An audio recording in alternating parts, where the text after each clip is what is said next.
തലയെടുപ്പോടുകൂടി പറയാൻ കഴിയുന്ന പരിപാടിയാണ് സംസ്ഥാന സ്കൂൾ യുവജനോത്സവം. സത്യത്തിൽ 4-5 ദിവസം ഈ സ്കൂൾ യൂത്ത് ഫെസ്റ്റിവലുമായി ബന്ധപ്പെട്ട് തിരുവനന്തപുരത്ത് നിന്നപ്പോൾ എനിക്ക് തോന്നിയത് ഒരു 10 വയസ്സിൻ്റെയെങ്കിലും പ്രായം എനിക്ക് കുറഞ്ഞെന്നാണ്.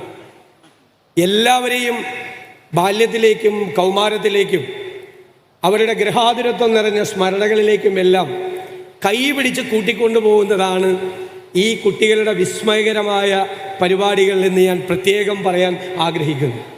ഓരോ പരിപാടിയിലെയും പെർഫെക്ഷൻ. ഞാൻ ഇന്നലെ രാത്രി കിടന്നപ്പോൾ ആലോചിച്ചു, ഞാനിവിടെ ഗ്രൂപ്പ് ഡാൻസ് കാണാൻ ഈ സ്റ്റേജിൽ വന്നിരുന്നു. ഞാൻ ഓർത്തത് ഇതിൻ്റെ ജൂറിയെക്കുറിച്ചാണ്, ജഡ്ജിമാരെ കുറിച്ചാണ്. ഇവരെങ്ങനെ മാർക്കിടും? അത്ര പെർഫെക്ഷനാണ് ഓരോ ഡാൻസും വരുന്നത്. മാർക്കിടുക എന്ന് പറയുന്നത് ഒരു ജഡ്ജിയുടെ ഏറ്റവും, ഞാൻ ഓർത്ത് ഞാനായിരുന്നെങ്കിൽ ഞാൻ എന്ത് ചെയ്യുമായിരുന്നു?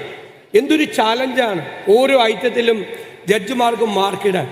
ഇത്രയും മികവാർന്ന, നമുക്ക് വിസ്മയം തരുന്ന ഈ കുട്ടികളെല്ലാം നാടിൻ്റെ സമ്പത്തുകളാണ് എന്ന് ഞാൻ പ്രത്യേകമായി ഈ അവസരത്തിൽ ഓർക്കുന്നു.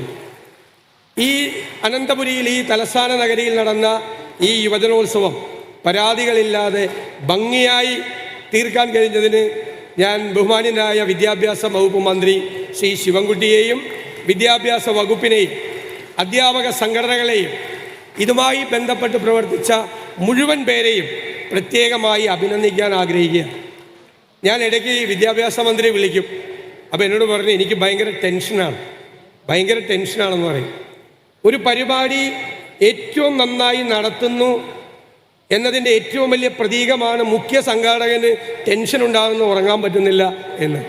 എല്ലാവരും ചേർന്ന് ഒരുമിച്ച് നിന്ന്, ഒരു രാഷ്ട്രീയവും കലർത്താതെ എല്ലാവരും ഒരുപോലെ നിന്ന് ഇത് ഭംഗിയാക്കാൻ കഴിഞ്ഞത് ഇനിയുള്ള വരാനിരിക്കുന്ന വർഷങ്ങൾ ഇതിനേക്കാൾ ഭംഗിയായി നടത്തും എന്നുള്ള ആത്മവിശ്വാസം നമുക്ക് നൽകിയിരിക്കുന്നു.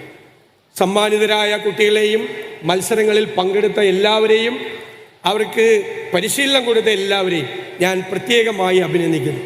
എനിക്ക് കുട്ടികളോട് പറയാനുള്ളത്, നല്ല പ്രസംഗത്തിൻ്റെ ഉത്തമമായ ലക്ഷണം എന്ന് പറയുന്നത് ഔചിത്യബോധമാണ്.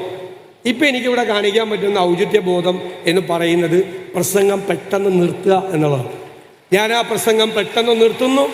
നിങ്ങളുടെ എല്ലാവരുടെയും അനുവാദത്തോടെ സംസ്ഥാന സ്കൂൾ യുവജനോത്സവത്തിൻ്റെ സമാപന സമ്മേളനം ഉദ്ഘാടനം ചെയ്യുന്നതായി അറിയിക്കുന്നു. നന്ദി, നമസ്കാരം.